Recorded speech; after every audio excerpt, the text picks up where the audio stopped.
नमस्कार मित्रों, मैं नरेंद्र रावत पेशे से एक पत्रकार भी हूँ। तो आज हम गोपेश्वर की एक मशहूर हस्ती जिन्होंने अपना संपूर्ण जीवन समर्पित कर दिया इस गोपेश्वर के विकास के लिए, यहाँ की व्यवस्था परिवर्तन के लिए, श्रीमान चंद्रशेखर भट्ट जी। आप आम आदमी पार्टी से संबंध रखते हैं, पूर्व प्रदेश अध्यक्ष आप आम आदमी पार्टी के रहे हैं। वर्तमान में आप एक सीनियर कार्यकर्ता के रूप में आपके कई दायित्व इस नगर में हैं और आप पेशे से आप प्रधानाचार्य के पद से भी आप सेवानिवृत्त वर्तमान में हो चुके हैं।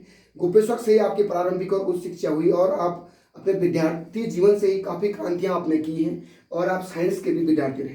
तो श्रीमान भट्ट जी, मेरा आपसे एक क्वेश्चन है कि वर्तमान दौर को देखते हुए उत्तराखंड में जो स्थितियाँ बनी हैं, चाहे सामाजिक रूप से हम बात करें, सांस्कृतिक रूप से हम बात करें और या हम राजनीतिक परिवर्तन की बात करें, इसके बारे में आपके क्या ख्याल हैं? देखो, उत्तराखंड जो आंदोलन हुआ था या उससे पहले भी जो एक हमारी इच्छा थी, या सभी युवाओं के, चाहे हम भी युवा रहे होंगे 1996 में, 35 साल का रहा होगा, तो एक इच्छा रही होगी हमारा उत्तराखंड होगा, हमारे विधायक होंगे, हमारे मंत्री होगा, हमारा मुख्यमंत्री होगा, तो हमको रोजगार मिलेगा। पहली प्राथमिकता रोजगार की हुए, पलायन रुकेगा, हम लोगों को इस प्रकार से तानाशाही नहीं मिलेगी। लेकिन 20 सालों में उत्तराखंड तो मिल गया, लेकिन कांग्रेस और बीजेपी कुछ कर नहीं पाए। जी। तो एक व्यवस्था परिवर्तन की एक लड़ाई माननीय केजरीवाल जी ने दिल्ली में लड़ी है। जी। और उससे हमारा आत्मविश्वास जागा है और उन्होंने करके दिखाया है। जी। तो ये लगता है कि अगर वो पार्टी इस प्रदेश में आती है, यहाँ की जनता स्वीकार करती है अगर, जी, तो वो व्यवस्था परिवर्तन कर सकती है, क्योंकि वो जातिवाद, क्षेत्रवाद और राष्ट्रवाद का उसका दूसरा नारा है। जी। जैसे अन्य पार्टियों का है, तो उसके अतिरिक्त उनका कार्य ही उनका नारा है। जी। तो बहुत अच्छी बात आपने कही कि आज हमारे युवाओं को भी लग रहा है कि परिवर्तन आवश्यक हो चुका है।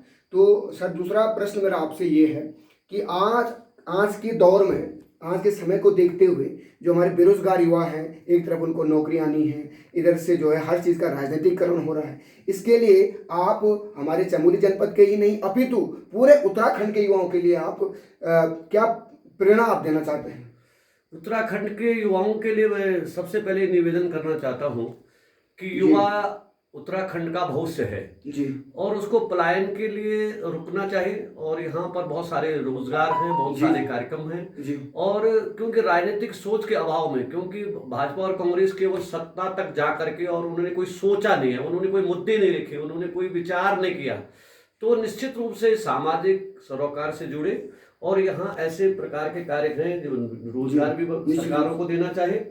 और इस प्रकार के सब्जी, फल और बहुत सारे कार्यक्रम हैं जिनको हम कर सकते हैं। लेकिन हमारी सरकारों ने हमको प्रोत्साहन नहीं दिया। सबसे बड़ी बात यह है कि किसान के रूप में, हम जो किसान है, मेरे पास 20 नाली जमीन है, 30 नाली जमीन है, मुझे लोन नहीं मिल पाएगा, मेरे बच्चे को लोन नहीं मिल पाएगा। लेकिन यदि कोई यहाँ पर व्यापारी है और उसकी एक छोटी सी दुकान है, उसको 10 लाख लोन मिल जाएगा। हमको भैंस पालन के लिए, गाय पालन के लिए, बकरी पालन के लिए, हमारे ये जो चीड़ के जंगल हैं, इतनी आगजनी होती है, हम उस लकड़ी को यहाँ प्रयोग नहीं कर सकते, लोहे के एंगल लगाते हैं, वो लकड़ी जाकर के एक बार निगम को जाती है ज्वालापुर, और ज्वालापुर से फिर यहाँ आती है। तो इस प्रकार के सरकार ने सोचा नहीं कि हमारी करोड़ों की संपदा जो है हमारे हाथ में है और हम उससे रोजगार नहीं कर पा रहे हैं। तो निश्चित रूप से बहुत बहुत धन्यवाद सर, आपने बताया कि हम युवाओं के लिए जो लघु उद्योग हमारे पास हैं, हमारे प्राकृतिक जो नेचुरल रिसोर्सेज हैं, आर्टिफिशियल, उनको कैसे बनाएं, कैसे हम अपने उत्तराखंड को एक हब करें और पलायन पे रोक हो। तो मुझे लगता है कि निश्चित रूप से आपके विचार सर्वसहमति के लायक हैं और आने वाले समय में निश्चित रूप से हमारी युवा, हमारी जनता आपको एक्सेप्ट करेंगे, आपके विचारों को स्वीकार करेंगे। इन्हीं सब बातों के साथ बहुत बहुत धन्यवाद श्रीमान चंद्रशेखर भट्ट।